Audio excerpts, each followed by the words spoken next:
January 7th, 1982. A snow-covered pullout near the summit of Hoosier Pass, Colorado, more than 11,000 feet above sea level.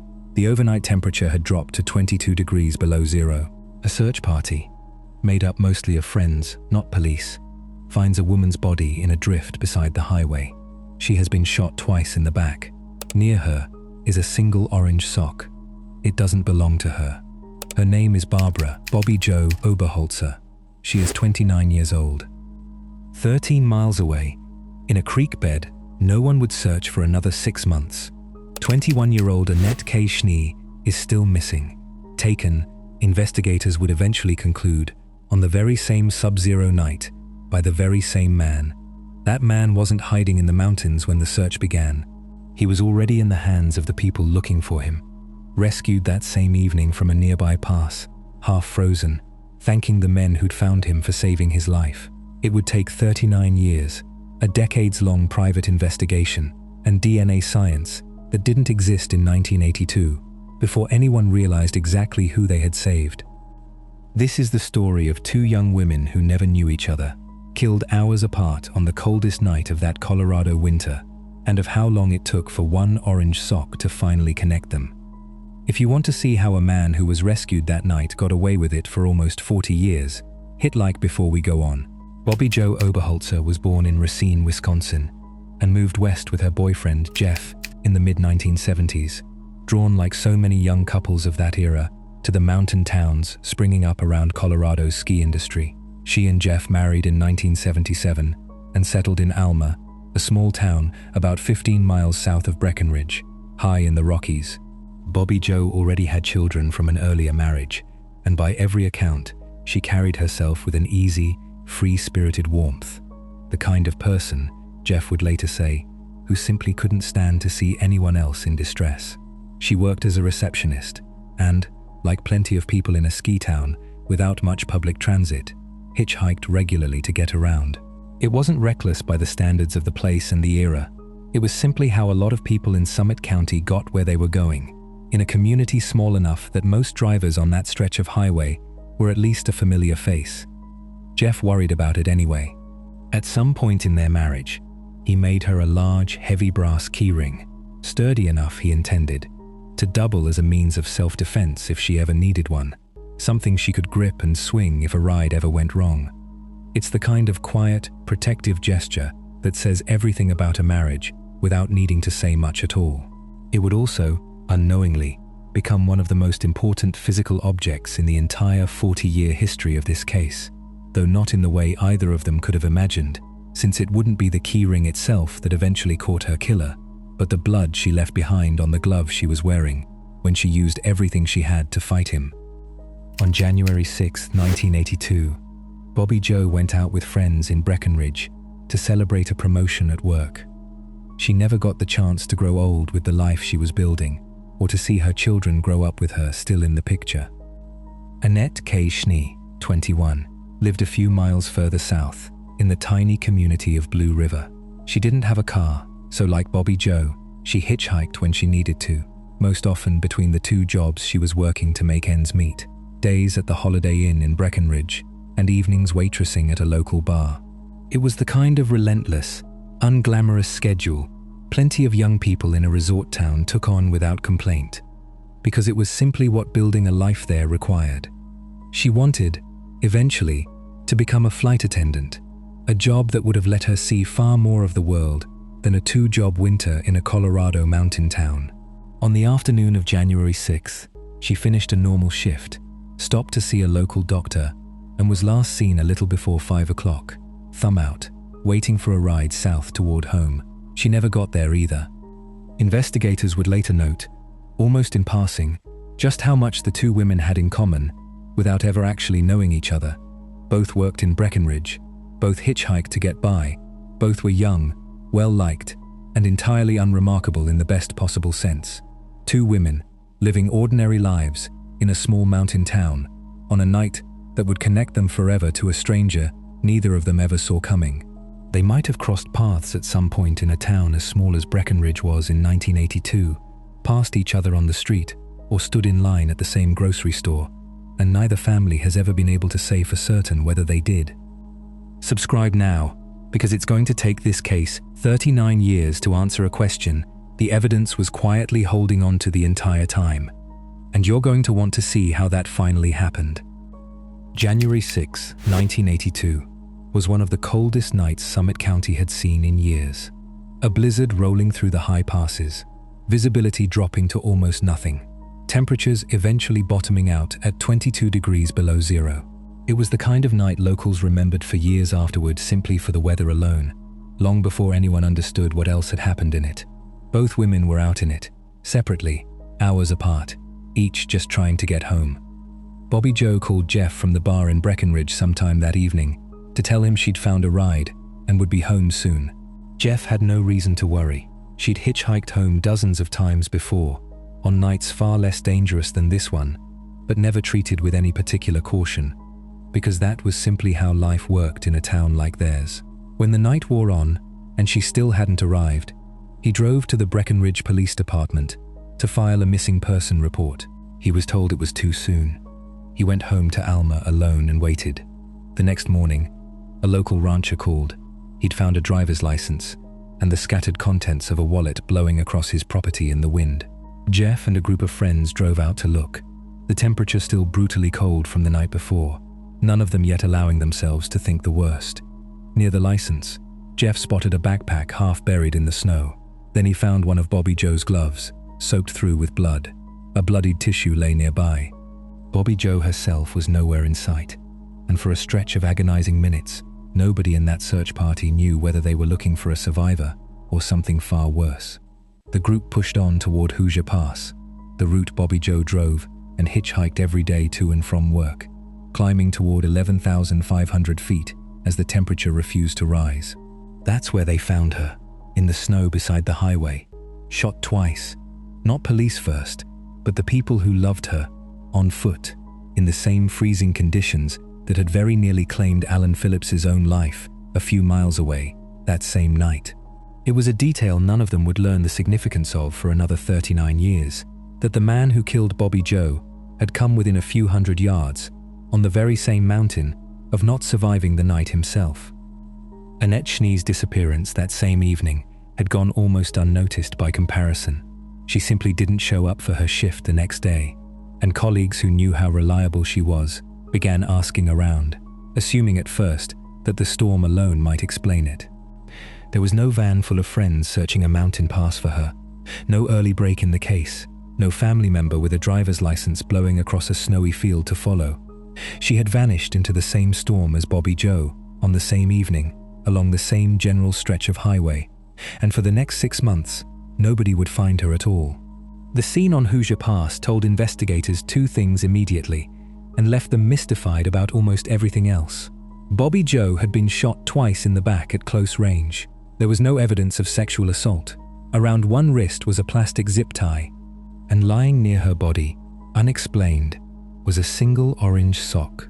Not hers, not anyone's that investigators could account for. Her backpack, glove, and a bloodied tissue, the items Jeff and his search party had already found, scattered along the road, were logged into evidence. On the glove, criminalists found blood that was a mixture of two people, Bobbie Jo's and an unidentified man's, almost certainly, investigators reasoned, left there because she had fought back hard enough to draw blood from her attacker before he shot her. Nobody in 1982 had any way to turn that mixture into a name. It would simply sit, waiting, for a form of science that hadn't been invented yet. Annette Schnee's disappearance remained a true mystery for 6 full months, with search efforts across the vast, rugged terrain of Park County turning up nothing. On July 3, 1982, a young boy fishing in Sacramento Creek, in a rural stretch of Park County not far from Fairplay, found her body lying face down in the water, fully clothed. She had been shot once in the back. Her pants had a broken zipper, and her shoes were on the wrong feet. Details investigators took as strong evidence she had been sexually assaulted before she died. And near her body, just as it had been near Bobbie Jo's, lay another orange sock, matching the one found 6 months earlier and 13 miles away. It was the detail that told investigators, unmistakably, that these were not two separate crimes. Whoever had done this had done it twice, on the same night, to two women who had never met. Retired Colorado Bureau of Investigation agent Jim Hardkey was among the original investigators who worked the case in its earliest days. Looking at the zip tie on Bobbie Jo's wrist alone, he'd later say, told him immediately that this was no accident. This was murder, deliberately committed. But deliberate didn't mean explicable. The two women had no connection to each other that investigators could ever establish. No shared enemy, no plausible motive beyond the fact that they'd both been hitchhiking, alone, on the same catastrophic night. In a town the size of Breckenridge in 1982, a few thousand people, most of whom knew each other by sight if not by name, the idea that a stranger could take two women within hours of each other and vanish back into the community without anyone noticing was almost impossible for investigators to accept. And yet that was exactly what appeared to have happened. The physical geography of the case only compounded the difficulty. Bobbie Jo's body had been found high on Hoosier Pass, in terrain that was nearly inaccessible for months out of the year. Annette's would eventually be found 13 miles away, in a creek bed that received little foot traffic outside of fishing season. Investigators were, in effect, searching an enormous, sparsely populated stretch of the Rocky Mountains for a man who had already blended back into a small, tight-knit community that had no reason to suspect any of its own. The case also crossed jurisdictional lines in a way that complicated the investigation from the start. Bobbie Jo's death fell under Summit County's purview, Annette's under Park County's, and coordinating between two rural sheriff's offices, each with limited resources, added its own friction to an already difficult case. The case's first real break, or what looked like one, didn't come until September 1982, when Annette's backpack turned up along Highway 9, between her home in Blue River and Hoosier Pass. Inside were small personal items, a key ring, loose change, a tube of chapstick, a photograph of a man investigators were never able to identify, and a business card from Jeff Oberholtzer's small appliance repair shop. Suddenly, the husband of one victim had a tangible, physical connection to the other, in a case where investigators had spent 8 months finding almost no connections at all. Jeff explained that he'd once given Annette a ride into town while she was hitchhiking, months before the murders, and had simply handed her a card the way any local tradesman might hand out dozens of cards a year. Investigators weren't satisfied. For years afterward, Jeff Oberholtzer lived under a cloud of suspicion in his own small town, questioned repeatedly about a crime that had already taken his wife from him. In an unusual twist that would follow the case for decades, Jeff also told detectives, based on what he described as a lifelong habit of premonitions, that he believed Annette's body would eventually be found a few miles from his own home, around the 4th of July. She was found on July 3, almost exactly where and when he'd said she would be. It was the kind of detail that, in a case already thin on hard evidence, only deepened investigators' suspicion of him for a time, even as it never actually produced anything resembling proof. It wasn't until 1988 that forensic testing on the blood from Bobbie Jo's glove definitively excluded Jeff Oberholtzer as a contributor. His DNA did not match. He was formally cleared, after 6 years of living under suspicion, in a town small enough that everyone around him already knew the accusation, whether or not it was ever formally spoken aloud. The case, which had spent 6 years circling a grieving husband with nowhere else to point, was left with almost nothing. A mixed blood sample belonging to an unidentified man, 2 orange socks, and 2 families with no answers at all, and, for the moment, no obvious next step for anyone to take. What the 1988 test could rule out, it couldn't yet rule in. It would take a technology nobody in that lab could have imagined to finally do that. Clearing Jeff Oberholtzer in 1988 didn't bring investigators any closer to an actual name. It simply removed the one lead they'd spent 6 years pursuing, leaving the case with no viable suspect at all. In 2002, the unknown DNA profile from the glove was entered into CODIS, the FBI's national database of convicted offenders' genetic profiles. It came back with no match. Whoever had left that blood behind had never been convicted of a crime serious enough to land him in the system built to catch people like him. Remarkably, the case came within reach of a name far earlier than anyone realized at the time. In 2005, investigators received an anonymous tip naming Alan Lee Phillips as a possible suspect.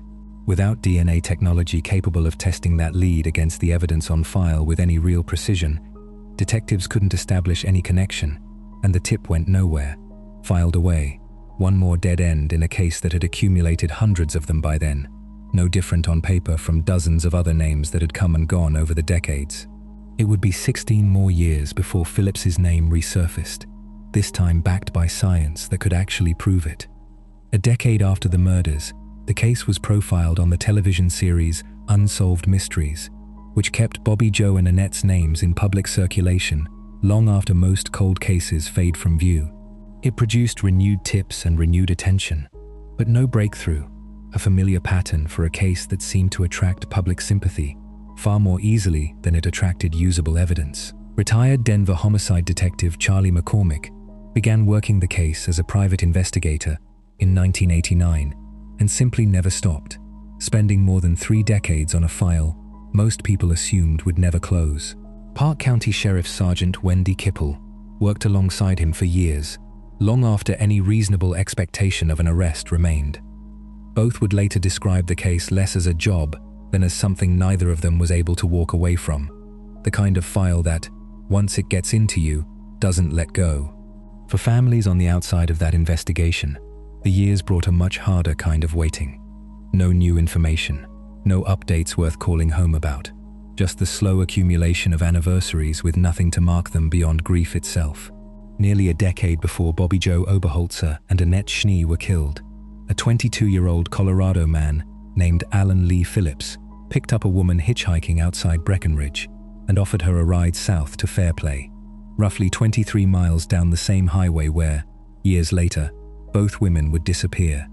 Instead of taking her into town, Phillips stopped at an empty cabin along the road, pulled her from his vehicle, and beat her with a rock. She managed to talk him into letting her go and reported the attack to police immediately afterward. In his own signed confession from that arrest, later read into the record decades afterward, Phillips described the attack essentially as investigators would come to reconstruct it. The ride offered, the detour to the empty cabin, the assault. Phillips was convicted of assault and burglary. He served 6 months in jail. It's worth sitting with exactly what that sentence meant, and didn't mean, for what came next. In the early 1970s, Colorado had no sex offender registry. That entire system was still decades away, in Colorado and everywhere else in the country. A 6-month county jail sentence for beating a hitchhiker with a rock, once served, simply became a closed file, unconnected to anything else and unavailable to any future investigator unless they happened to already know Phillips's name and went looking for it specifically. There was no public list connecting Alan Phillips's name to a documented pattern of picking up women on that exact stretch of highway and hurting them once he had them alone. There was no DNA sample taken from him in 1973 either. The forensic technology to preserve and later compare genetic evidence across decades simply didn't exist yet, for his case or for millions of others like it. When Bobbie Jo Oberholtzer and Annette Schnee vanished in January 1982, roughly 9 years after Phillips's release, nothing about his name would have crossed a single investigator's desk. He wasn't hiding from a system that had failed to flag him. He was living inside a system that had simply never been built to remember him at all. Phillips, born February 6, 1951, spent virtually his entire adult life in the Colorado mountains, moving over the decades between Fairplay, Denver, Idaho Springs, Georgetown, and finally Dumont, a string of small towns strung along the same general corridor where he'd once attacked a hitchhiker and where, later, 2 more women would die. He worked for years as a mechanic, eventually settling into semi-retirement in the same close-knit Clear Creek County community where he'd lived for years. He married more than once and had children, including a daughter who would, decades later, become his most vocal defender. By every outward measure, he became a fixture of small-town Colorado life, a semi-retired tradesman, a neighbor, a father. Not the kind of man anyone in his community would have pointed to as a suspect in an unsolved double murder from another decade. There is, as far as the public record shows, no documented pattern connecting him to any other violent incident between his 1973 release and his 2021 arrest. Just one confirmed prior offense, decades in the past, that happened to match the method of a crime nobody yet knew he'd go on to commit. And then there is the detail that makes this case genuinely singular among cold cases. On the same night Bobbie Jo Oberholtzer and Annette Schnee disappeared, Alan Phillips got stuck in his own truck during the blizzard at the top of nearby Guanella Pass after what he later described as a night of drinking. He was found and rescued by local first responders, including Dave Montoya, Clear Creek County's fire chief at the time, who would later call it the strangest rescue of his career. Montoya recalled pulling up to find Phillips's small pickup stranded at the summit, the driver visibly relieved to see him. Phillips explained he'd been drinking, decided driving home over the pass seemed like a good idea at the time, and only realized how badly that decision had gone once he was stuck in a whiteout, alone, at 11,000 feet. Phillips himself was quoted just days later in a contemporaneous Wire story about the dramatic rescue, describing how far he'd gotten on foot before turning back. He'd walked about 200 yards toward a distant ski area, he said, before deciding it was simply too cold to continue. He was, by his own account, one of the lucky ones that night. He had no idea, and neither did anyone helping him, that he was also, investigators would eventually conclude, the reason 2 other people didn't survive it. Whether Phillips had any other victims beyond Bobbie Jo Oberholtzer and Annette Schnee has never been established, and this documentary won't speculate beyond what the record actually shows. Investigators did say, after his arrest, that they intended to keep examining whether he might be connected to other unsolved cases from that era. No such connection was ever confirmed. What's certain is narrower, and in its own way more unsettling. A single documented act of violence against a stranger in 1973, a 6-month sentence, and then decades of silence. Not because Alan Phillips reformed, in any sense investigators have ever been able to verify, but because nothing in the systems meant to track him ever gave anyone reason to look his way again. When his arrest finally became public in 2021, it landed in Clear Creek County, with the same disbelief it landed everywhere else. Neighbors who had known him for years described a man who fit seamlessly into the rhythms of small-town Colorado life, someone who fixed cars, kept to himself, and gave no one around him any reason to imagine what investigators now said he'd done. It is, by now, a familiar shape to stories like this one. The people closest to a killer are so often the last to suspect him, not because they weren't paying attention, but because the ordinary version of a person and the worst thing he's ever done can coexist, for decades, in the same unremarkable life. For more than 30 years, this case moved forward almost entirely through the will of 2 people who refused to let it die. Charlie McCormick, working it as a private investigator since 1989, and Wendy Kipple, carrying it as an active file within the Park County Sheriff's Office. It's a version of persistence that rarely makes it into how cold cases get remembered. Not a single dramatic breakthrough, but 3 decades of a retired detective and a sheriff's sergeant simply refusing to treat an old file as closed. McCormick, a retired Denver homicide detective, had no obligation to keep working the case at all once he left the department. He simply couldn't set it down. "You can't walk away from it, or I can't," he said of the case, years before it was ever solved, describing an almost daily pull to keep checking, keep asking, keep seeing what might turn up next. Around 2020, that persistence connected with something new.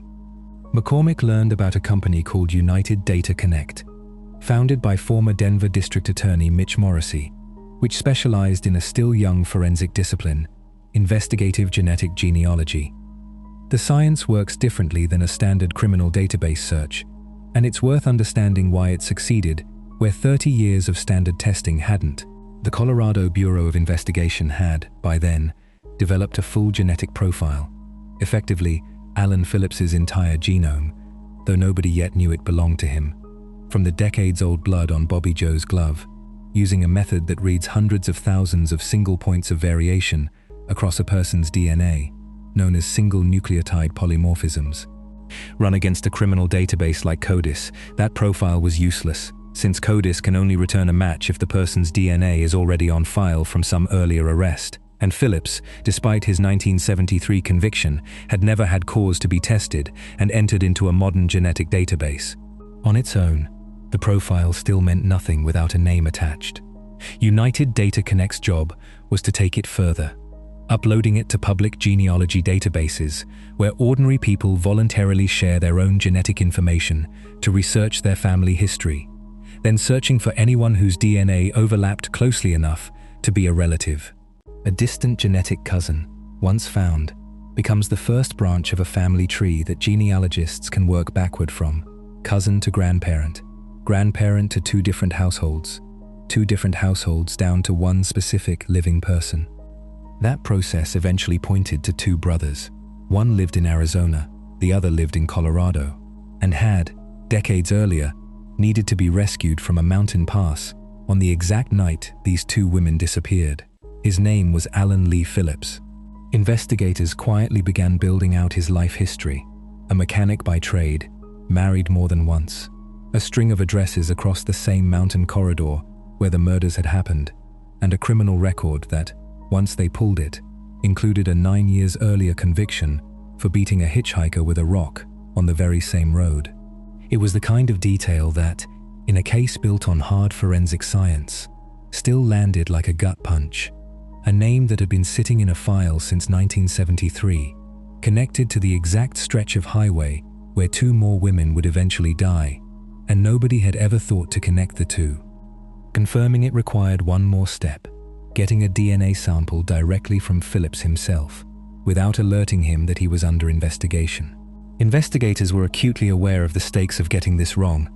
Phillips was, on paper, an ordinary retired tradesman with a family, and a premature or mistaken approach risked destroying an innocent man's life as thoroughly as it might finally close the case against a guilty one.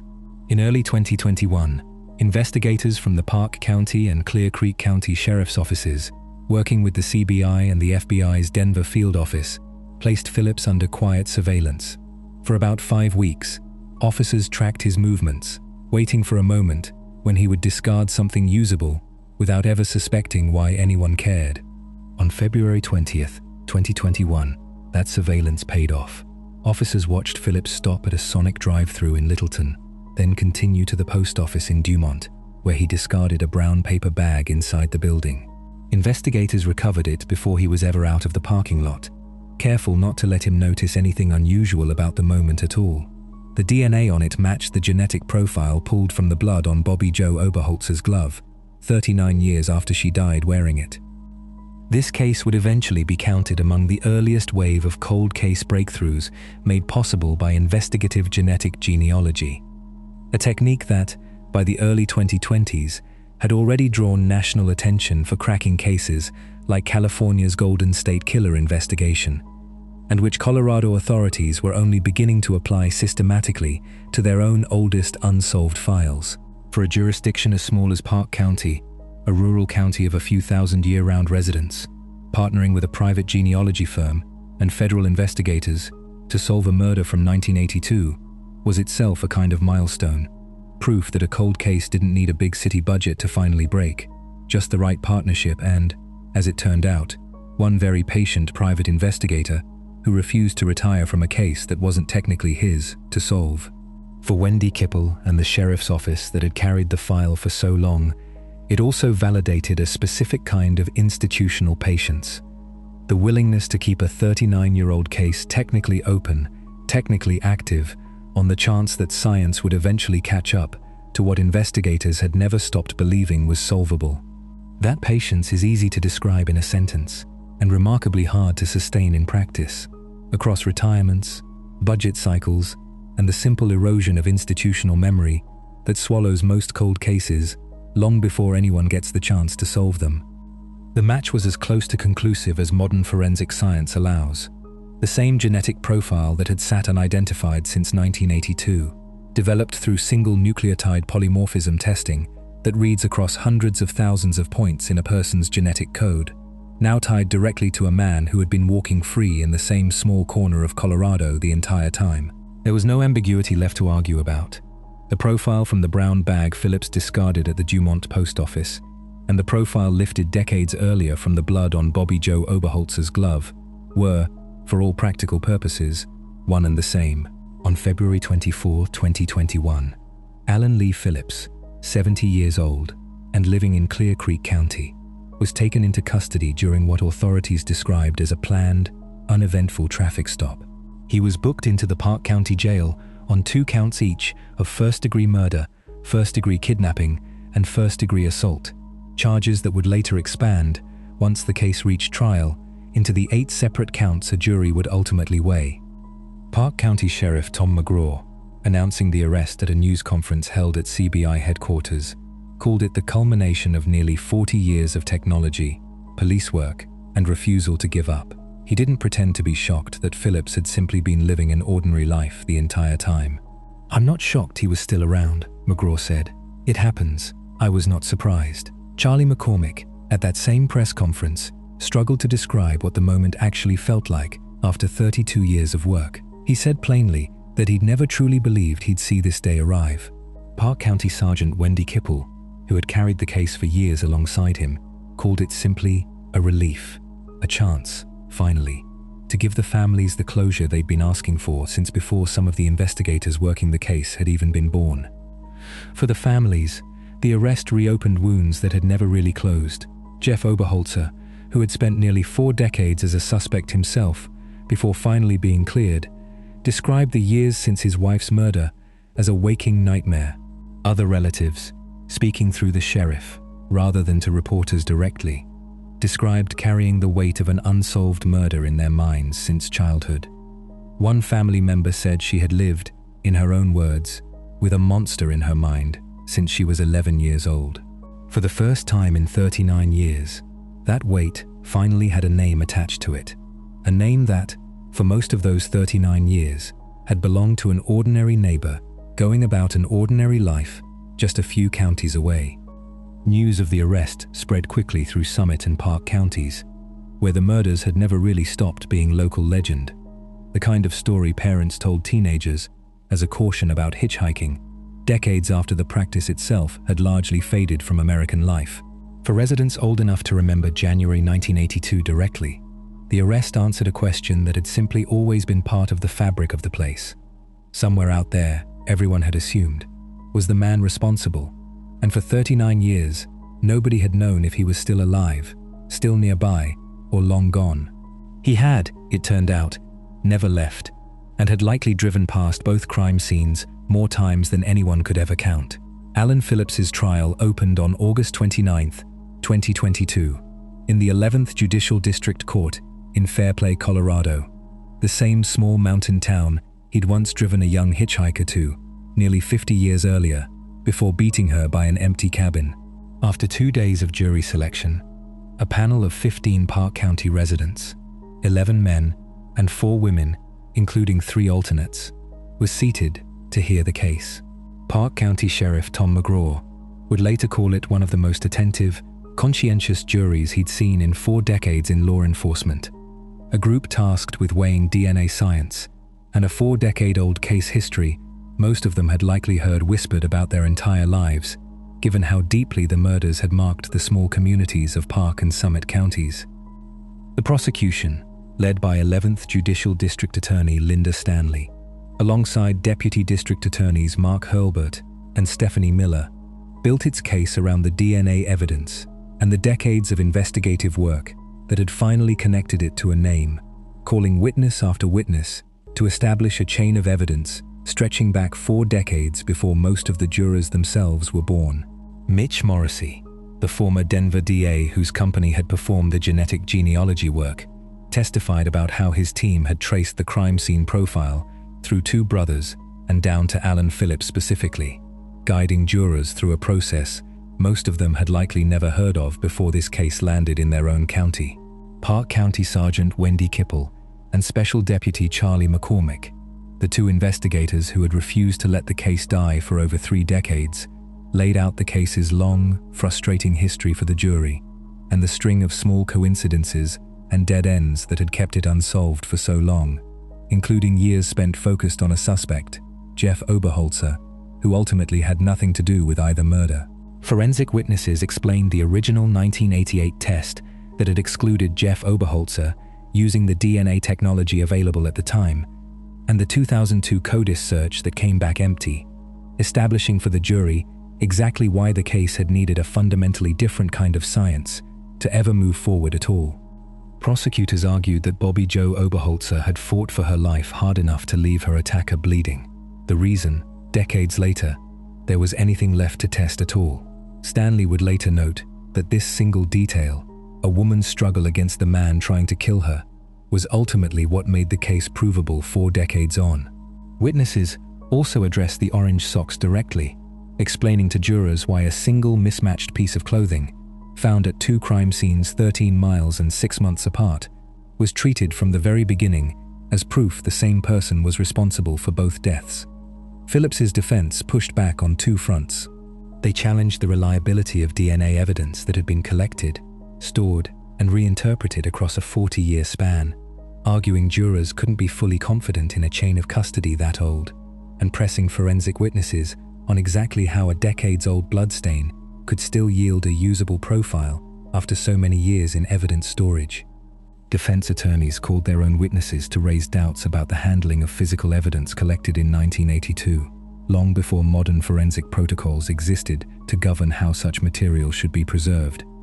And they revived the case's oldest alternative theory, suggesting Jeff Oberholtzer, whose business card had turned up in Annette Schnee's recovered backpack, and who had lived for decades under a cloud of suspicion before being cleared by DNA in 1988, remained a more plausible suspect than the defense argued prosecutors were willing to admit. It was, in effect, an attempt to resurrect the very theory investigators themselves had spent years chasing before science definitively closed that door. The state's answer was direct and, to the jury, apparently conclusive. Jeff Oberholtzer's own DNA had been tested against the same evidence decades earlier, and it hadn't matched. Phillips's had. In closing arguments, prosecutors reminded jurors that no amount of argument about chain of custody or decades-old evidence storage changed the one fact that mattered most. 2 independent genetic tests, run decades apart by different labs using different methods, had both pointed to the same man. After deliberating for just over 4 hours, a strikingly short span set against 39 years of silence, the jury convicted Alan Lee Phillips on September 15, 2022, on all 8 counts: 2 counts of first-degree murder, 2 counts of first-degree felony murder tied to kidnapping, 2 counts of felony murder tied to robbery, and 2 counts of second-degree kidnapping. For the families who had waited nearly 4 decades, the speed of the verdict, once the case finally reached a jury, stood in stark, almost bitter contrast to everything that had come before it. Proof, in a way, that the case had never really been complicated. It had simply been unsolvable for most of 40 years, without a piece of technology that hadn't existed yet. Records show Phillips remained in custody at the Park County Jail through the evening of the verdict, the culmination of a case that had outlasted several of the original investigators' entire careers. He was sentenced on November 7, 2022, by Judge Stephen Broom, to 2 consecutive life sentences without the possibility of parole, the only sentence Colorado law allowed for a conviction of this kind, and a formal acknowledgement, on paper, that the case genuinely was closed. Annette Schnee's younger sister, Cindy French, who was 11 years old when Annette disappeared, addressed the court in a statement read by Deputy District Attorney Mark Hurlbert, describing her mother's years of grief and noting that while her sister never had the chance to build a family of her own, Phillips had spent those same decades free, married, and raising children of his own. Bobbie Jo's daughter, Jackie Vukos Walker, who had been about the same age as Cindy when her mother was killed, offered a statement of her own, read by Deputy District Attorney Stephanie Miller, describing a childhood marked by sadness and anxiety she could never fully explain to the other children around her. Memories, she said, that had shaped every year of her life since, whether or not the people around her ever understood why. Phillips did not address the court himself. His daughter, Andrea Shelton, was the only person who spoke on his behalf, telling the judge she believed in forgiveness and redemption, while also expressing sympathy for the families whose lives her father had destroyed. What happened next denied this case the clean ending it seemed, for a moment, to finally have. Phillips's attorneys filed an appeal. Before it could be resolved, he died by suicide in prison on February 27, 2023, at the Arkansas Valley Correctional Facility, less than 4 months after his sentencing. Under Colorado law, A conviction that is still under appeal when a defendant dies is treated as legally unresolved. Courts later confirmed that Phillips's conviction was formally vacated as a result, since he was never able to complete the appeal the law guaranteed him. In the most literal legal sense, there is today no final, standing conviction in this case at all. Only a jury's verdict, a sentence that was never fully tested on appeal, and a defendant who did not live to see it through. That legal ambiguity became far more consequential in 2025, when it emerged that Yvonne "Missy" Woods, a Colorado Bureau of Investigation forensic scientist who spent 29 years handling DNA evidence for the state, was under criminal investigation for mishandling evidence across more than 1,000 cases, dating back to 2008. Misconduct CBI's own internal review later said included cutting corners and deviating from protocol. Woods was charged with over 100 felonies in January 2025 and pleaded guilty in June 2026 to 4 of them, including forgery and perjury, as part of an agreement dismissing the rest. Attorneys representing Andrea Shelton, Phillips's daughter, have filed a formal claim against CBI and Woods seeking damages, alleging that DNA evidence connected to this specific case was among those Woods mishandled, and that CBI was aware of irregularities in her work before Phillips was ever tried. Our position is this is absolutely a wrongful conviction, attorney Kevin Mayer has said publicly. Mitch Morrissey, whose company performed the genetic genealogy identification that first led investigators to Phillips, has firmly disputed that framing, noting that the genealogy work his team performed was entirely separate from CBI's laboratory, and maintaining that a jury heard the evidence and found Phillips guilty. As of this recording, that claim remains unresolved, and this documentary cannot tell you how it will ultimately be decided. What can be said plainly is this: the question of exactly what happened inside a Colorado state crime lab, on evidence that took 39 years to matter, is no longer a settled one. None of that changes who Bobbie Jo Oberholtzer and Annette Schnee were before any of this happened. Bobbie Jo was a woman who couldn't stand to see anyone else in pain, whose husband built her a keyring heavy enough to protect her, in a marriage neither of them got to finish. Annette was 21, working 2 jobs through a mountain winter, saving toward a life that would have taken her further than a 2-lane highway in the snow. They never knew each other. For 39 years, that was almost all anyone could say for certain about the night that took them both. If this case affected you, share it with someone who needs to hear their names, and subscribe, because there are more cold cases out there, still waiting on a piece of evidence nobody's tested yet. Thanks for watching.